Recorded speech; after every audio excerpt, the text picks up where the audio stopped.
С основным докладом о проделанной правительством работе за минувший год на расширенном совещании выступил премьер-министр Александр Анкваб. Глава правительства сообщил, что исполнение госбюджета в 2022 году составило 12 миллиардов 736 миллионов рублей, что больше установленных показателей на 1 миллиард 273 миллиона рублей. По отношению к первоначальным параметрам, установленным законом о республиканском бюджете, рост доходной части составил 1 миллиард 983 миллиона.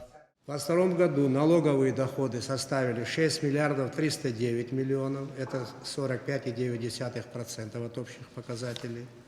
Неналоговые доходы составили 1 миллиард 600 миллионов и безвозмездные поступления 5 миллиардов 827 миллионов. Основная доля в составе общего объема поступлений неналоговых доходов формировалась следующим образом. Доходы от внешнеэкономической деятельности – это 1 миллиард 26 миллионов 64,2%. Административные платежи и сборы – 9,8 миллионов 150 миллионов рублей. Штрафы и санкции, возмещение ущерба – 153 миллиона. Основная доля безвозмездных поступлений составляет финансовая помощь Российской Федерации, которая в 2022 году пришла в полном объеме – 5 миллиардов 708 миллионов или 45,9% от общих показателей. Основная эта помощь, она была концентрированная. В целях социально-экономического развития объем 4 миллиарда 158 миллионов и в целях осуществления бюджетных инвестиций в рамках реализации инвестпрограммы 1 миллиард 550 миллионов.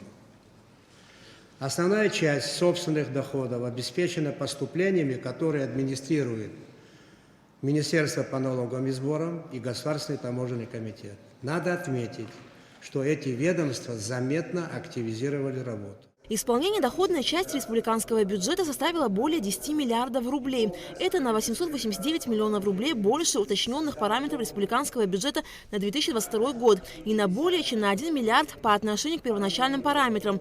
Поступление собственных доходов в республиканский бюджет составило 4 миллиарда 947 миллионов рублей при уточненных параметрах в размере 4 миллиарда 36 миллионов рублей. По словам Александра Анкваб, основными факторами, которые повлияли на увеличение поступления собственных доходов в республиканский бюджет 2022 года, стали расширение налогооблагаемой базы, в том числе через постановку на учет налогоплательщиков, которые ранее не были зарегистрированы, мобилизация просроченной задолженности, повышение качества администрирования налогов и сборов.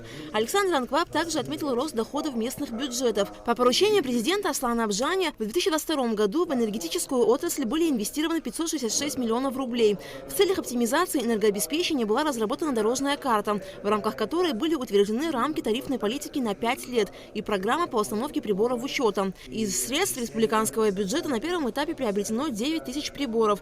В нынешнем году планируется приобрести еще 10 тысяч. И на эти цели выделено 200 миллионов рублей, добавил Александр Анкваб. Нужна реабилитация передающих и распределительных сетей, нужен строгий учет потребления электроэнергии, нужна высокая собираемость платежей. При этом хочу подчеркнуть, что в условиях социально ориентированных бюджетных обязательств нашего государства в обозримом будущем, это завтра, послезавтра, республика не будет в состоянии создать полноценную энергетическую инфраструктуру без привлечения инвестиций. Это данность, которую не признать невозможно. Президент Аслан Абжани отметил, что созданные в районах комиссии по противодействию незаконной добыче криптовалюты в последнее время работают не на должном уровне и поручил усилить их работу. Сейчас здесь даю поручение еще раз. Кристина Константиновна, министр внутренних дел, главы районов, придать импульс этой работе. Небольшой пример, для того, чтобы вы понимали.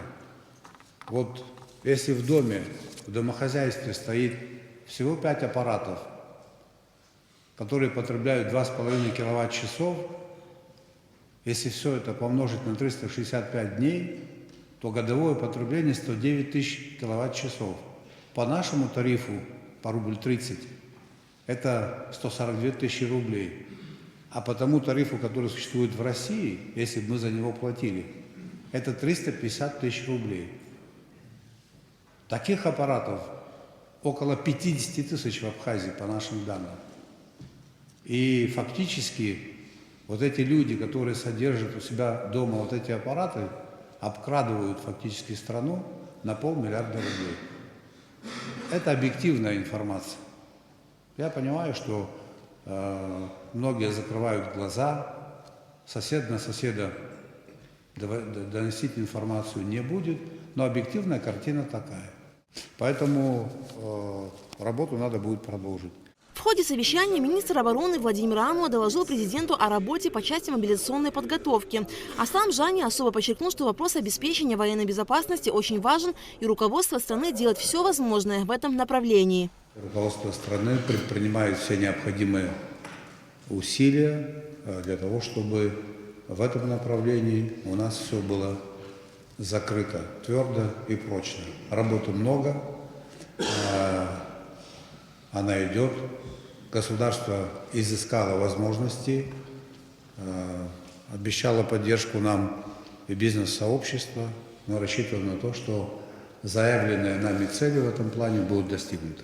С итогами о проделанной работе за 2022 год выступил министр внутренних дел Вальтер Будба. Общее число зарегистрированных преступлений в прошлом году – 795, раскрыто 733, совершено 235 тяжких преступлений и 190 особо тяжких. Вальтер Будба сообщил, что рост раскрываемости преступлений вырос на 58,7%.